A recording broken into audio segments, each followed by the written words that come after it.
Pop music has a weird relationship with talent. Sometimes the most skilled vocalists are the ones you know by song, but not by face. You knew Lush Life. You've probably heard Symphony. Maybe It Ain't My Fault was on your workout playlist. But if someone in 2017 asked you to describe what Zara Larsson looked like, could you? Hello and welcome back. I'm Clara. I have a degree in media and marketing, and this is my channel where I talk about branding and creator economy. Make sure to subscribe. Zara had vocals. She definitely had some hits. What she didn't have was a brand. During the late 2010s, Zara Larsson was hopping on tracks left and right, getting features with Clean Bandit, David Guetta, and whoever needed a strong female vocal. The problem here is that's exactly what she was becoming, a really good feature artist. Her visual branding was a chaos. Her styling consisted of a mix of Scandinavian chic, Y2K throwbacks, retrofits, and hippie aesthetic. There was no through line and no signature. And then in 2024, something bizarre happened on TikTok.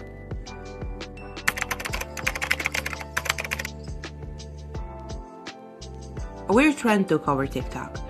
People started doing edits with the most depressing captions imaginable, pairing that with Zara Larsson's Symphony. That absurd contrast, euphoric Lisa Franquesque dolphin visuals paired with existential dread was the type of internet humor that makes no sense but somehow always becomes massive. The trend exploded, and millions of videos after, Symphony hit #1 on TikTok's Billboard chart, 7 years after its original release. And here's where Zara did something brilliant. She didn't distance herself from it. She didn't try to reclaim the song's real meaning or act above the meme. She leaned all the way in. She started using those exact dolphins visuals during her live performances.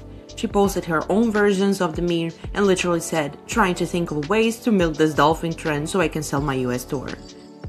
That level of self-awareness, that willingness to meet the internet where it was, changed everything for her.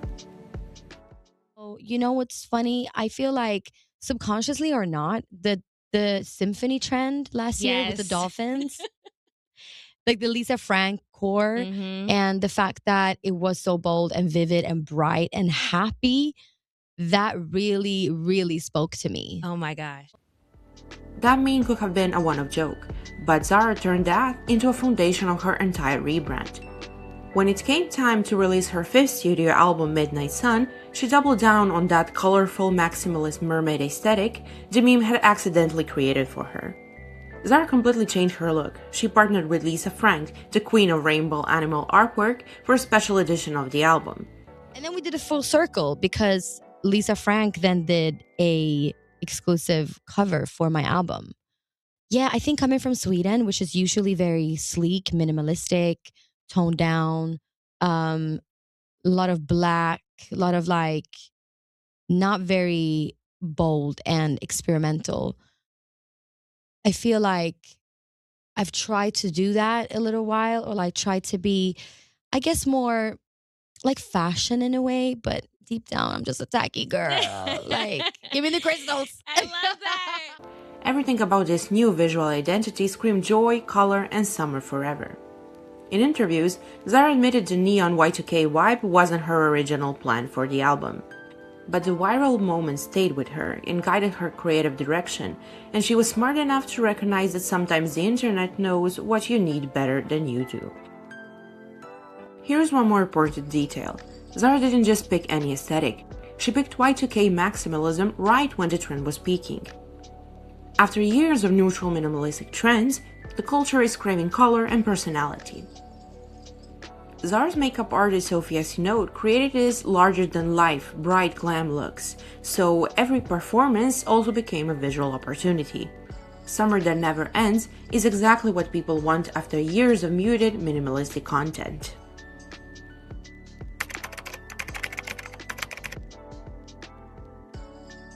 Before the rebrand, Zara would feature on anything. She was the go-to vocalist for producers who need a strong voice. Unfortunately, it built her credibility, but didn't build her brand.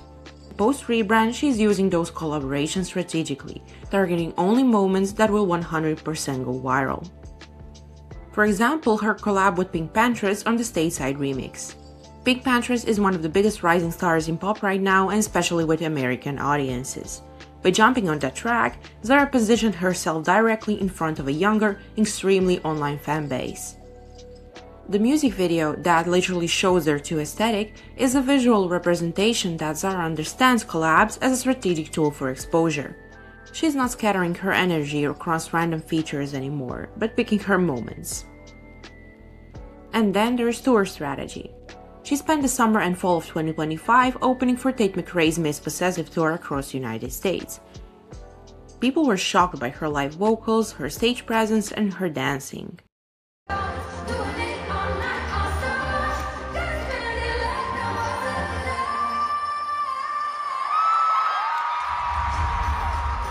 Some even joked that she should be headlining instead. The Tate tour put her in front of thousands of people every night who might not given her a chance otherwise. You never really know when you're an opener and support. You never really know if anyone's going to be there for like your time slot because, she sold that out quickly.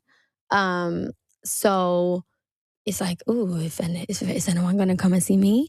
But they really were. They were in their seats. Like it was like 80-90% full when I walked on stage, like my first song. Oh, great. And then by the end of it, it was packed and everyone was standing up. Everyone I've never had that experience as an opener. And I've opened for Ed Sheeran, who was also incredible. Kygo. But this was different. The other thing is that there's this fascinating ecosystem that is developed around openers. Taylor's tour launched Sabrina Carpenter, Gracie Abrams. Olivia Rodrigo-Gott's tour did the same for Chapel Roan. And now Zara is getting that boost from Tate McRae. A strong opening slot can introduce you to tens of thousands of potential fans every single night. And if you're good enough and your brand is strong enough, those people became your people.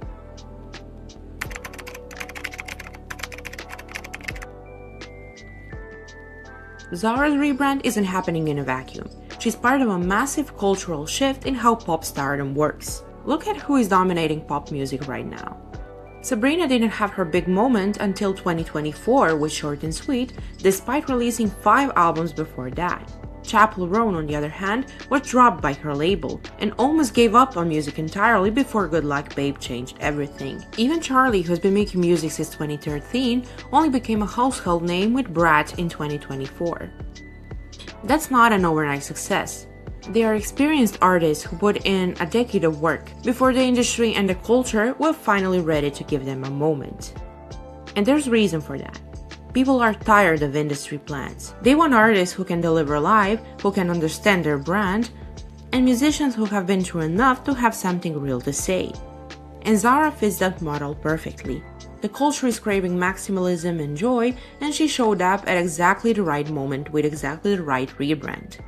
Sometimes a viral moment is actually blueprint, and sometimes after a decade of grinding, all it takes is some glitter to finally make people see what was there all along.